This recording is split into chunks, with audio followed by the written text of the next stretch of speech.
welcome to week 13. We've only got this one and then one more PowerPoint. We've only got 2 more assignments until your final, and then we're done. So congratulations, you've made it through. This political parties PowerPoint is pretty short. It's like 15 slides. So I'm going to do the housekeeping stuff first as usual, and then we'll get into it. And I don't think this PowerPoint will be very long. Okay, so exam 3 obviously was this past Friday. And you guys did really, really well. Congratulations. I'm happy for you. You can't hate me, okay? But I think I'm going to not give a quizzes, practice test for the final. Primarily because you guys did so well. So I'm assuming that you know how to study. Also within that, a lot of you finished really early. I'm talking under 4 minutes, under 5 minutes. So I think the reliance on the quizzes has also gotten a little bit out of hand. I'm really trying to get you to learn how to study on your own. And I thought that the study guide and the quizzes could be used together to do that. But I'm a little worried that that's not how it's happening, which is okay. All right, that's fine. But for the final, especially because the final has so many more questions, and there's an entirely new section of things that we have to go over, I think for the final, we're just going to rely purely on our own study techniques. The final is not cumulative, so there will not be direct content from the first exam. Some of the things are you have to understand them throughout the semester, so there might be stuff like that. Realism, maybe. Excuse me. But primarily, it's all going to be stuff from these 4 here: voting, campaigns, public opinion, political parties, and then interest groups. 35 multiple choice, 10 true and false, and then 10 each of the other sections. Excuse me, I'm so sorry. I don't yawn until I get on here, and then I'm constantly yawning. So you'll have all of those. So it's 85 questions total. Everything's worth 2 points. That's 170 points. And then the 30 points, if you look on the syllabus, your final is actually worth 200 points. And I'm just going to give you the remaining 30 points that you're not getting from actual questions. So there's that. Essay 2 is due next week. Next Wednesday. I have the rubric right here. So remember, you get assigned your civil right and liberty. That is the document. You can find it under essays. You can also find it under the Essay 2 Dropbox. So pick, look and see which one yours is. And then you'll just have to answer all these questions. You need to have this many words. You need to have this many sources. Remember, your essay total is out of 150, but your rubric is out of 100. That's because I'm reserving 50 points for just general, you didn't cite correctly, or you didn't use punctuation, or you spelled things wrong, or just a general lack of academic writing is what those remaining 50 points are going to be for. After that, you have your final homework, which looks like this. This is exactly what it will look like on your final, except there will be 10 of them. So you're practicing 5, there will be 10 on the final, and you're just rating it, and then you're picking which one you think it is. That's your final homework. I will, as I noted last week, I'm grading this for completion, so just turn it in and you get free points. But I will upload the answers after the fact. However, This is the only assignment this semester that I will not be taking late credit on. If you turn this in late, you just don't get points, because I don't want you to wait until I upload the answers and then turn it in. Why would you do that? That's not going to help you study at all.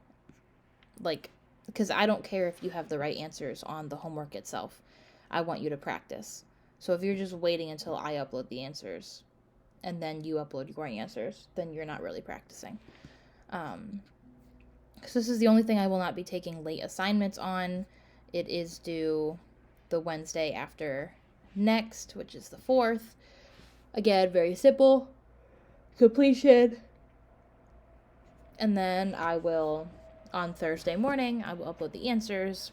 I expect you to compare your answers, figure out what you got right, what you got wrong, why you got it wrong, and then email me if you need to, so you're ready to take the final. Perfect. That is it. That's all we got.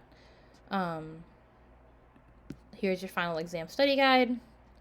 It looks the same as all your other study guides. It's even got a practice question on it. And yeah. Perfect. I advise you to start looking over this now, especially since I will not be uploading a quizzes. So, you don't get to practice like the day of, right? You need to get on this early. Other than that, we are good to go.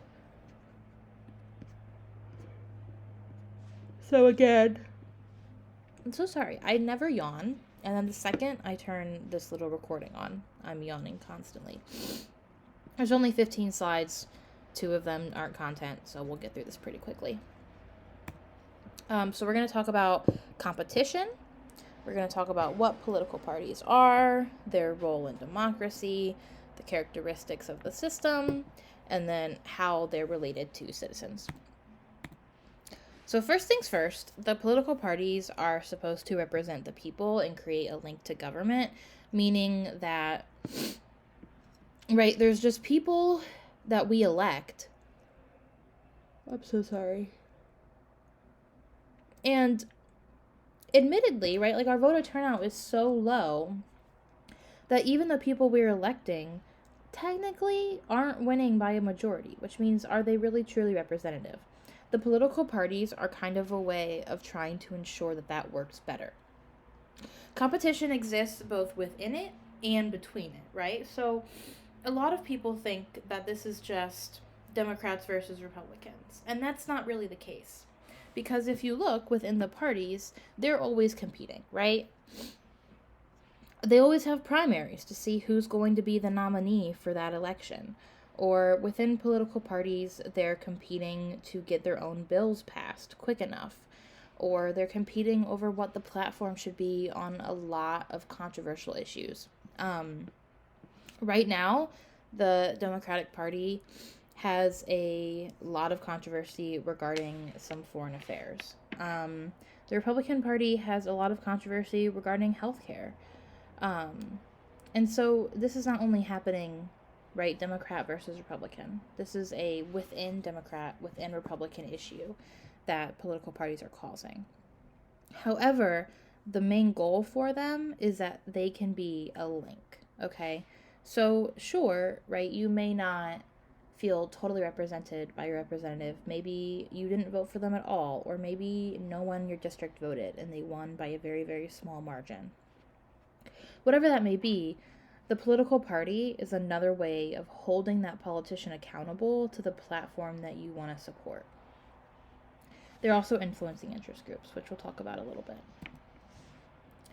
The prisoner's dilemma is a pretty big thing, and I wish I had a little board so I could draw this for you, but we have graphs. So, as we talked about before, right? Rational people might not cooperate, even if it is in their best interest. I think we talked about this already, but I'm just going to go over it very, very quickly, right? So you commit a crime, you rob a bank with your friend, and your friend and you both take it into custody, and they're questioning you. And you have 2 options, right? You can confess to the crime, or you can stay quiet. Your friend also has those two options. So what happens is if you both confess, you both go to jail for 5 years. If you both keep quiet, you only go to jail for 1 year. However, if you rat out your friend and your friend does not rat you out, or your friend rats you out and you do not rat out your friend, one of you is going to jail for 10 years and the other one of you who ratted each other out, the narc, y'all are going free. Right? So the best case in this scenario, genuinely, is to cooperate, right? You should confess. Because you either get 5 years or you get to go free. Keeping quiet might seem like the best option because maybe you would only get 1 year. Okay? However, if your friend doesn't keep quiet, you get 10 years. And you might say, like, yeah, I trust my friend, right? Like, we robbed a bank together. I trust them. But you'd be surprised at, like, the tactics that detectives and cops will often use to get you to commit or, like, confess to a crime. Maybe they're telling your friend, oh, he's already ratted you out, so you might as well tell me what happened. Because he's already got you going down for him, right? Like, and they can do that, and they will. So if you think you trust your friend, but your friend's being told otherwise, they might confess, and then you're at risk of 10 years. So the best case scenario is to confess. You either get to go free or you get 5 years. Going to jail for 1 year is not really an option because both of you would need to keep quiet. And you can never trust that that's what's happening. Political parties are having this issue too on their own playing field. You can think about it like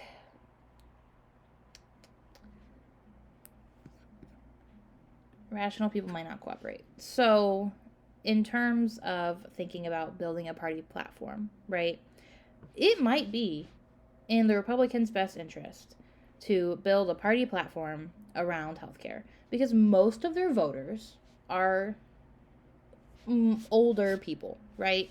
And who needs healthcare more? Older people. So it might be in their best interest to build a platform around healthcare. Right? Maybe they should confess. Maybe they just give in on the healthcare issue. However, right, the risk of losing the whatever percent of young voters they have that don't care about healthcare, for them, is it worth it? Similarly speaking, right, elderly people might, in their best interest, want to vote for a political party that is trying to support better healthcare, okay? But for some people, that's not going to be their top issue. For most people, that's not going to be their top issue. So they're willing to give in on that, okay? They're going to give that up for their other things that are top issues that they feel like the Republican Party platform is going to support more, even if they might benefit from healthcare, right? They have other things in mind. And that's how the prisoner's dilemma is playing into party politics. Maybe we haven't gone over this yet. So basically, right, it's beneficial to both if they cooperate because you either get to go free or you get 5 years. And this leads us to the idea of the Nash equilibrium, which is on your final. A stable state of a system involving the interaction of different participants in which no participant can gain by a unilateral change of strategy if the strategies of the others remain unchanged. Basically, that's a lot of words to just say. The Nash equilibrium is trying to find a stable state, always, of competition, right? We're looking at competition. So we're trying to find a stable state of competition. And where is that best stable state? If you cooperate.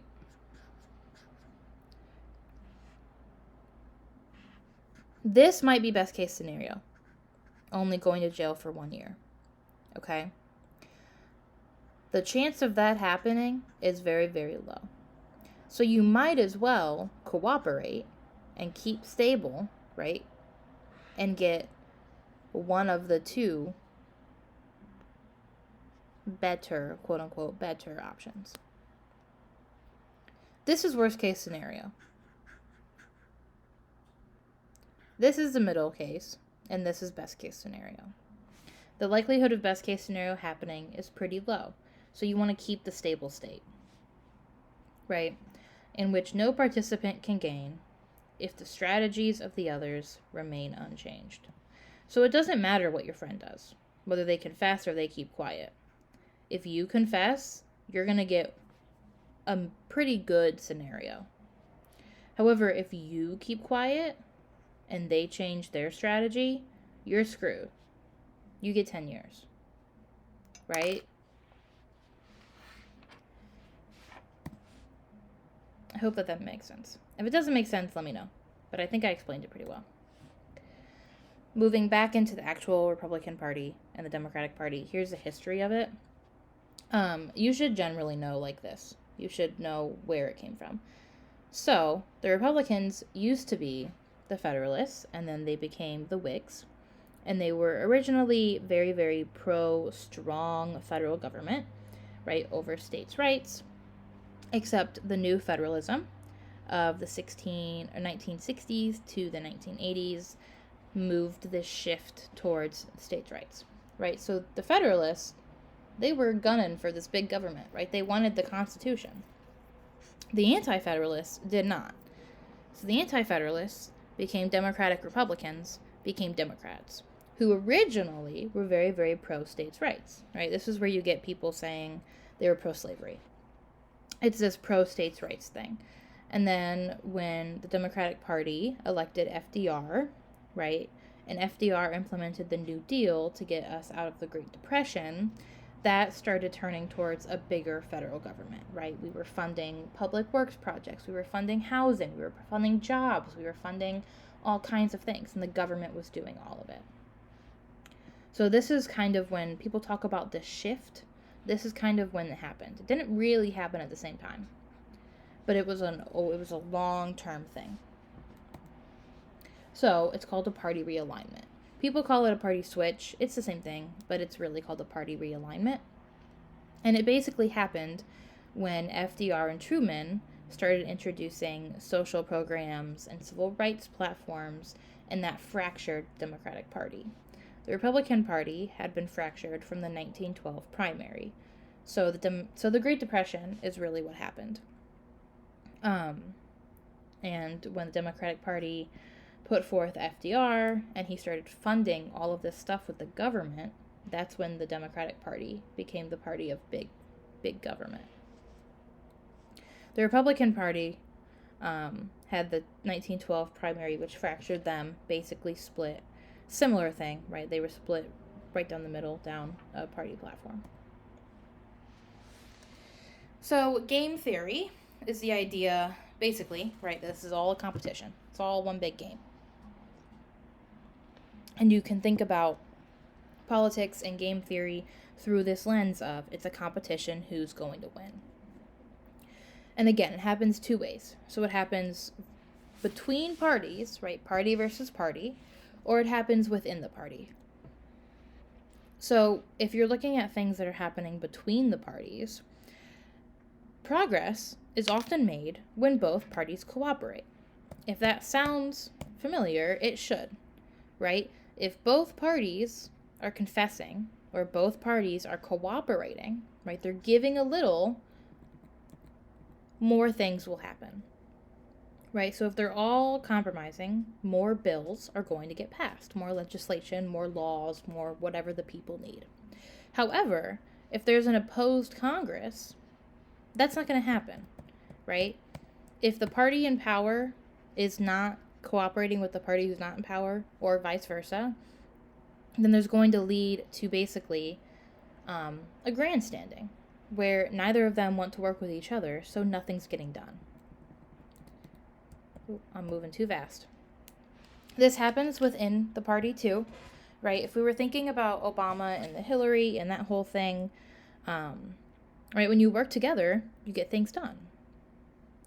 President Trump saw this happen a lot in his first term, right? There were a lot of defectors, And then once they started like giving in, then some things got done. So game theory and the prisoner's dilemma and competition all comes from in a political system where no one can possibly agree on everything all the time, and it is so polarized, and it is so difficult to get bills and legislation and funding passed, you're going to have to cooperate. Some people might not, right? Because if you cooperate, maybe you're a massive, big-time Democrat, and you run in like a really, really, really, really left-wing Democratic district, okay? And you get up there in Congress and you're constantly working with Democrats, and then you're constantly working with Republicans. The people in your district who feel so strongly against Republicans, they might not reelect you, because to them, you're just working with Republicans, right? And they want someone who will work only for their party platform. That's rational, okay, for the candidate. That's why some candidates might not do it, because it won't get them reelected. Unfortunately, that is not rational for the people who are not in politics, right? For the electorate, for the people who are making these decisions and electing people. It is unrealistic to assume that a government cannot get anything done if only one political party is doing it. They both have to be doing it. They both have to be cooperating. And this compromise that they do does not mean that they're no longer a Republican or that they're no longer a Democrat. Political parties, like bureaucracy, also have the good, the bad, and the ugly. So the good is all of the, like, obvious stuff, right? We're linking citizens to government. We're giving citizens a voice through which to explain their wants and their desires. It can unify fragmented government. Sometimes it does, sometimes it doesn't. And it gives a voice for the opposition. The bad is just political gridlock I'm talking about, right? Where they're so hard-headed that they're not going to compromise with each other, which means nothing is happening. Another thing is this idea of holding people accountable. And we see this often when bills are passed, and you can always just Google online, just see, like I showed you that little photo of who voted for what. But like something won't pass, right? Maybe it's a infrastructure bill. And they'll blame it on each other, right? They'll say, well, Republicans did this or Democrats did this. The bottom line is that y'all didn't do your job. Your job was to pass this bill. It doesn't matter who messed it up, it didn't get done. But it's really, really easy in this political party system to just blame the other people and not have to hold yourselves accountable. We also get this fixation on ideas and this idea of suffocating a third party, right? So we have a two-party system.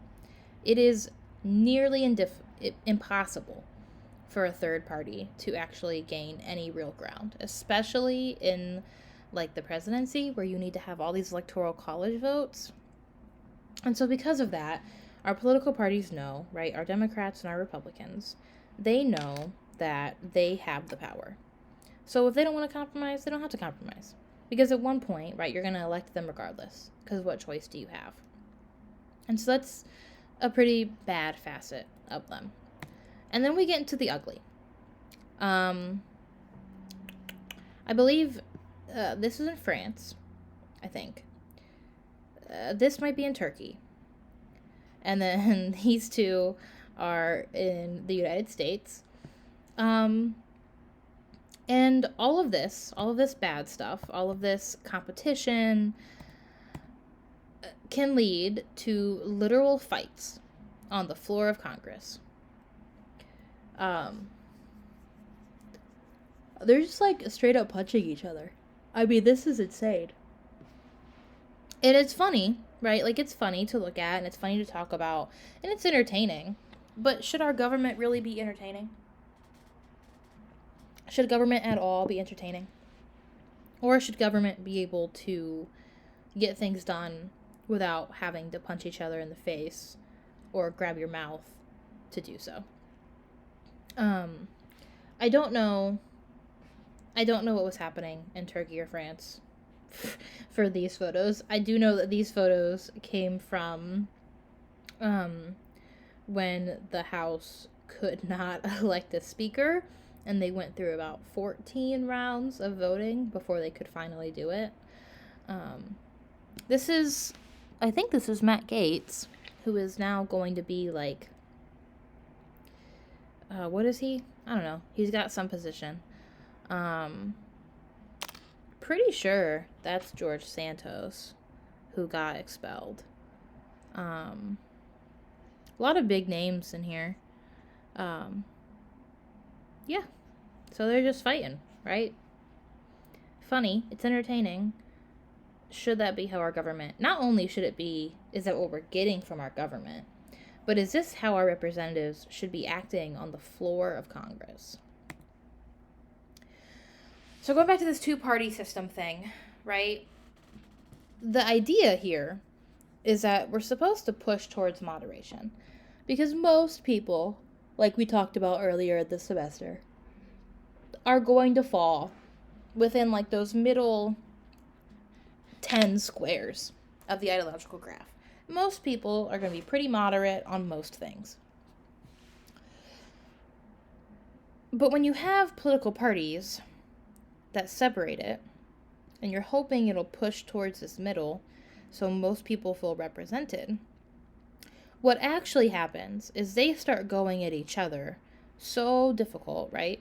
And they're saying that they're communists, and they're saying that they're fascists, and it starts to drive the electorate away, right? Because people are running on fear, okay? So if you're terrified of communism, or you're terrified of a dictatorship, and that's all you're being told, you're going to suddenly not want this compromise to happen at all. Because why would you compromise with fascists or communists, right? So you start to pull apart.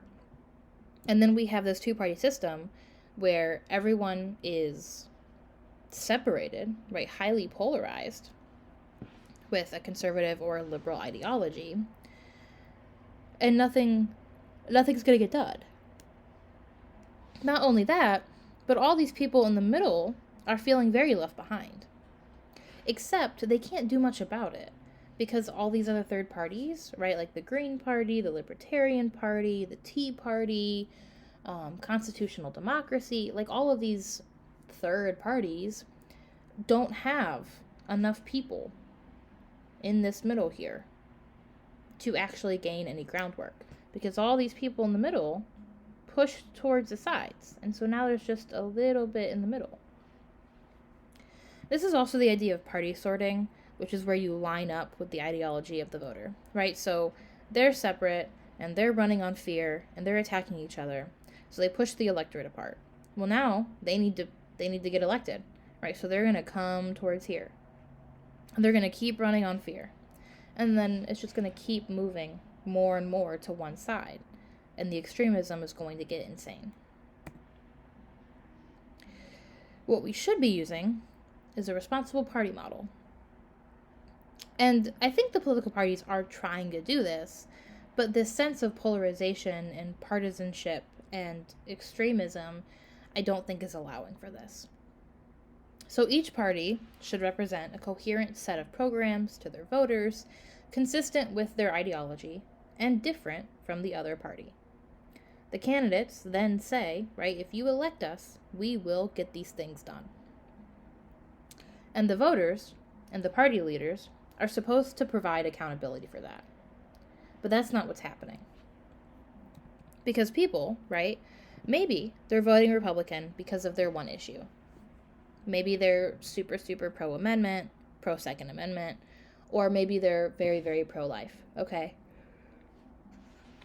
Even when the Republicans, this is probably a better example for the Democrats, actually. Undo what I'm going to do. We're going to talk about the Democrats. Right? Maybe you're voting for the Democrats because you're very, very pro-choice, or because you're anti-Second Amendment, which I should say isn't like a real platform. It's not like anti-Second Amendment. It's like background checks. But it's easier to say anti-Second Amendment. That's what a lot of people say.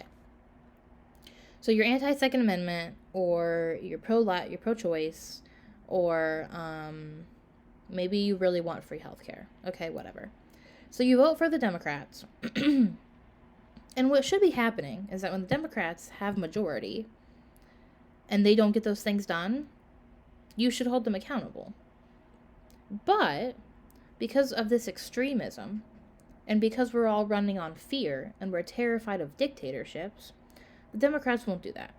The Democrats will continually vote for the Democrats because they don't want this extremism.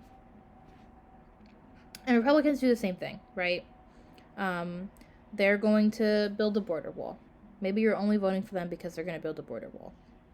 Right? They get a majority, they don't do it.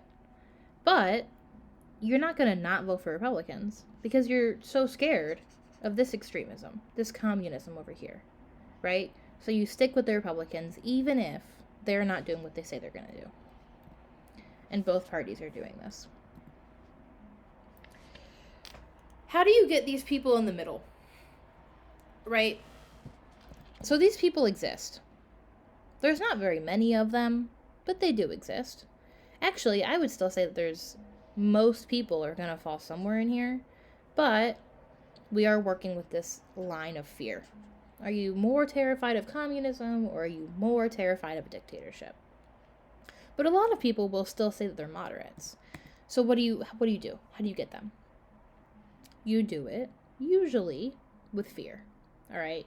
So Bush got them with the fear of turnout. Obama got them differently.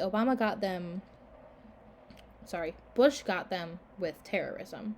Obama got them with turnout. Basically just getting people to actually turn out and vote. A lot of people in the middle, because they know that this extremism is happening, they're not going to turn out to vote unless you give them a reason. And trying to get to the middle is the main reason that you see on the news and in your mail and on your YouTube all of these attack ads during election time, where they're saying, right, like, this candidate is gonna, I don't know, insane stuff, guys. And, like, all of the insane stuff that you hear, the attack ads that you hear, it's because of this middle. They're trying to get these people in the middle to turn out.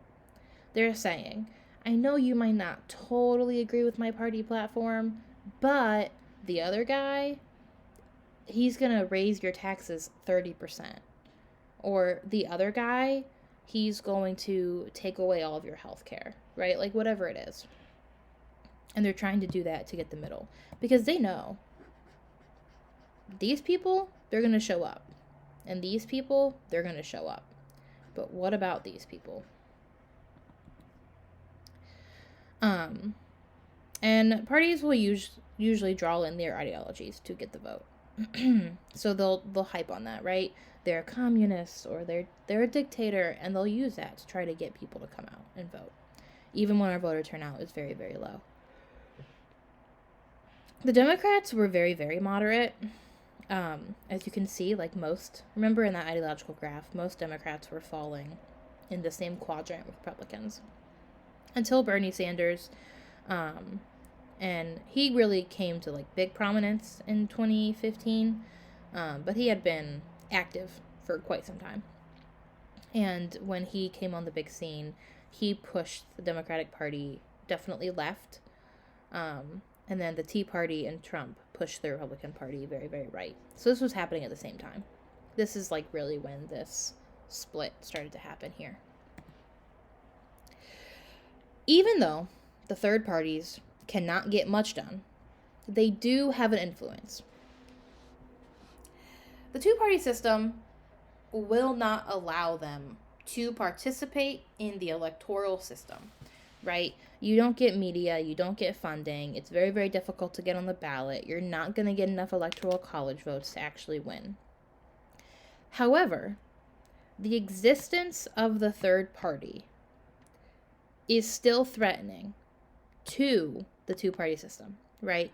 So we see this a lot this past election, where dependent on certain factors, a lot of people who may have voted Democrat decided to vote third party. And maybe,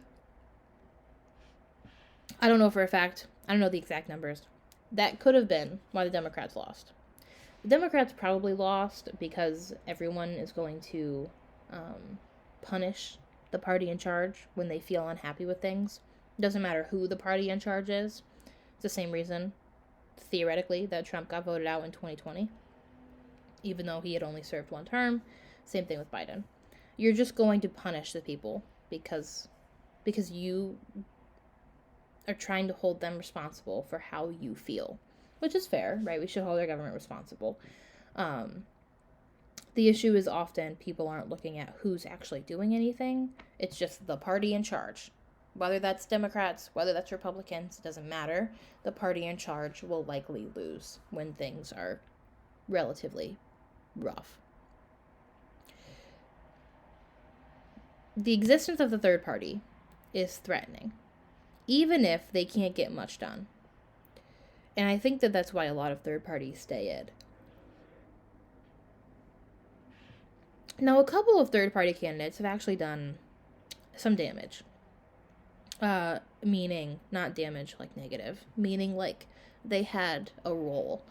Ralph Nader in 2000 with the Green Party, he had a massive role. Everyone knows Ross Perot's name. He also was a third-party candidate. And then there have been a couple of third-party candidates who have gained enough traction to get electoral college votes. The very last one was in 1968 with George Wallace. He got electoral college votes. That is on your exam. You should know that. He was the last third-party candidate to get electoral college votes. And that is all I have for you. Very, very quick this week. Like I said, you have 2 more things, an essay, and then your final homework, and that is it. One more lecture. I will upload it next week, as always. And if you have questions, feel free to email me or message me on Discord. Thanks.